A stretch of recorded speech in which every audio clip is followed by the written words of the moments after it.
इस तरह का उल्लंघन समझौते के मूल सिद्धांतों पर प्रहार है। पाकिस्तान के उप प्रधानमंत्री और विदेश मंत्री इशाक डार ने एक बार फिर सिंधु जल संधि का मुद्दा जोर शोर से उठाया। उन्होंने भारत पर आरोप लगाया कि चिनाब नदी में पानी का रुख बदलना या रोकना युद्ध का कृत्य माना जाएगा।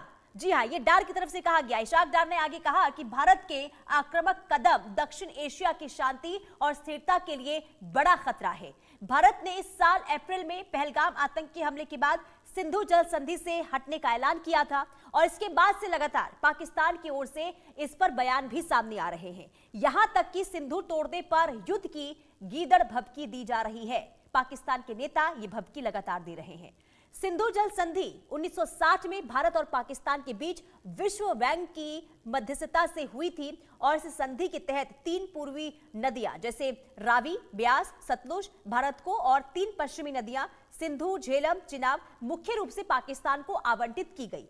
ये संधि अब तक कई युद्धों और तनावों के बावजूद कायम रही थी, लेकिन ऑपरेशन सिंदूर के बाद इस संधि को, इस समझौते को खत्म कर दिया गया भारत की ओर से। अब इसे लेकर बार बार पाकिस्तान की ओर से भभकी दी जा रही है भारत को। और इशाक डार ने जो कहा वो एक बार फिर हम आपको समझाते हैं। सिंधु जल संधि पर इशाक डार की भारत को गीदड़ भभकी क्या दी गई है वो जरा समझ लीजिए। दरअसल सिंधु जल संधि पर पाकिस्तान की ओर से हीस दिखाई दी। एक बार फिर से पाकिस्तान ने सिंधु जल संधि के मुद्दे पर भारत को घेरने की कोशिश की है। इशाक डार ने सिंधु जल संधि का मुद्दा जोर शोर से उठाया और चिनाब के बहाव पर भारत को पाकिस्तान की चिट्ठी भी सामने आई है। पाक ने चिनाब नदी के प्रवाह में उतार चढ़ाव पर सफाई मांगते हुए भारत को पत्र लिखा है। इशाक डार ने यह कहा कि भारत सिंधु जल संधि को कमजोर कर रहा है। चिनाब नदी में पानी का रुख बदलना या फिर इसे रोकना युद्ध का कृत्य माना जाएगा, ये इशाक डार की तरफ से कहा गया। पाक ने आगे ये कहा कि सीधे तौर पर देखिए, अगर इसकी अनदेखी होती है इस नियमों की, तो भारत का रुख क्षेत्रीय स्थिरता और अंतर्राष्ट्रीय कानून की पवित्रता के लिए खतरनाक है। पहलगाम हमले के बाद भारत ने सिंधु जल संधि को निलंबित कर दिया था और बार बार इसे लेकर बयान जो है पाकिस्तान की तरफ से सामने आते हैं, भभकी दी जाती है। और एक बार फिर से विदेश मंत्री हैं इशाक डार पाकिस्तान के, उनकी तरफ से यह कहा गया है कि अगर चिनाब नदी का पानी रोका गया तो इसे युद्ध जैसा कृत्य माना जाएगा। हमारे साथ मेहमान जुड़ चुके हैं चर्चा पर, इस टॉपिक पर चर्चा करने के लिए कर्नल टीपी त्यागी रक्षा विशेषज्ञ के तौर पर जुड़ चुके हैं। रवि अरोड़ा विदेश मामलों के जानकार हमारे साथ जुड़े हुए हैं। बहुत स्वागत है आप दोनों का सर। कर्नल टीपी त्यागी सर, बार बार ये भभकी देना पाकिस्तान की ओर से और अब जो इशाक डार की तरफ से कहा गया है कि चिनाब नदी का पानी अगर रोका गया तो इसे युद्ध जैसा माना जाएगा, तो इस भभकी को कैसे देखा जाए? क्या डर की राजनीति कर रहा है क्या पाकिस्तान इस वक्त? ये धमकी पहली बार थोड़ा ही आई है।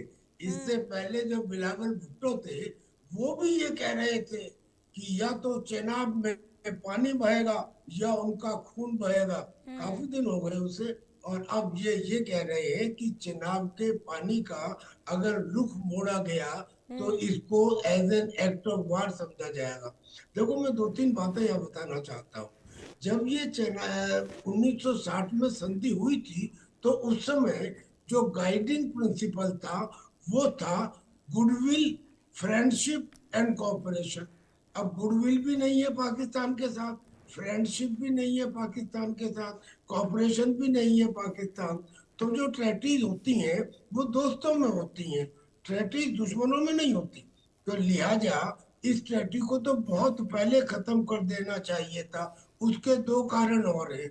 क्योंकि 1960 में जब ये ट्रेटी हुई थी तब ग्लेशियर्स का पूरा डेटा मालूम नहीं था।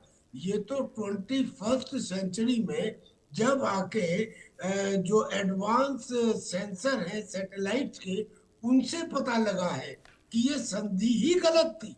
ये संधि पहले तो इसलिए गलत थी कि इसमें 3 नदी पाकिस्तान को वेस्टर्न और 3 नदी हिंदुस्तान को ईस्टर्न। जो पाकिस्तान को नदियां दी गई उसमें volume of water is almost about 70% plus, और जो हिंदुस्तान के पास रही उसमें volume of water only 30% plus. यानी कि हिंदुस्तान ने अपने शेयर से करीब करीब 4 गुना ज्यादा पहले ही पाकिस्तान को उसमें दिया था।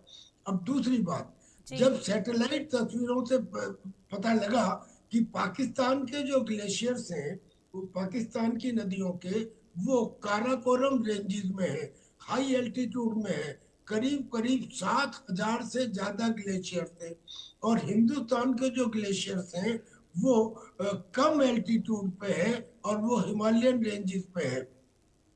तो हुआ क्या कि जो पाकिस्तान के रेंजेस ग्लेशियर्स हैं वो स्टेबल है। देखो सियाचिन तो कॉमन है, जी। लेकिन पाकिस्तान के जो ग्लेशियर्स हैं वो स्टेबल है, यानी कि उन्हें लंबे समय तक पानी मिलता रहेगा। वहाँ की नदियां जल्दी रिट्रीट नहीं होगी और हिंदुस्तान की जल्दी रिट्रीट हो जाएगी और उन्हें कम पानी मिलेगा।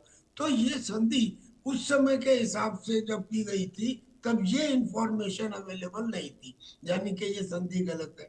अब जो श्रीमान डार साहब कह रहे हैं कि इससे तो साउथ एशिया के अंदर बहुत इंस्टेबिलिटी आ जाएगी, इंस्टेबिलिटी तब नहीं आई थी जब आपने ये कहा था कि हमें सार्क यानी कि south Asian association of regional cooperation उसे खत्म कर देना चाहिए और एक चाइना, पाकिस्तान और बांग्लादेश का एक ग्रुप बना देना चाहिए। आपकी मीटिंग भी हुई इन तीनों देशों की चाइना में, और आपने इंटरनेट एरिया के अंदर एक स्पेशल सिस्टम भी तैयार कर लिया। क्या आपका वो सिस्टम जो आप कह रहे हैं चाइना, पाकिस्तान और बांग्लादेश, क्या ये साउथ एशिया के नेशन में इंस्टेबिलिटी पैदा नहीं करेगा? क्योंकि वहां के सारे नेशन चाइना की दादागिरी से आज से नहीं लंबे समय से त्रस्त है। तो इनकी बातों में कोई कोऑर्डिनेशन नहीं है, कोई कंसिस्टेंसी नहीं है, और फिर जो कुछ थोड़ी बहुत है वो भी धमकी है, धमकी है, जो भी आप कहें। और वो जो ऐसी गीदड़ धमकियां हैं इनका कोई हिंदुस्तान के ऊपर असर नहीं होता। जो इंडस वाटर ट्रीटी को रद्द किया गया है वो रद्द ही रहेगी जब तक पाकिस्तान इस बात के लिए इंश्योर नहीं करता कि अब उसकी धरती से आतंकवाद नहीं फैलेगा, खास तौर से हिंदुस्तान के खिलाफ।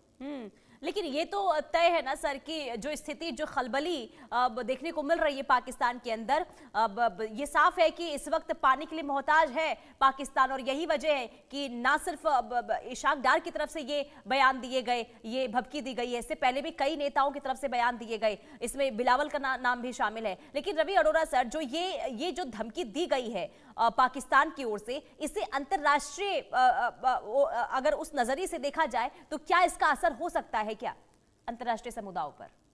जी अनीता जी, मुझे लगता है जिस प्रकार से पाकिस्तान के विदेश मंत्री इशाक डार का बयान आया है, एक तरफ वो धमकी दे रहे हैं, एक्ट फॉर वार की बात करते हैं, दूसरी तरफ वो दुहाई दे रहे हैं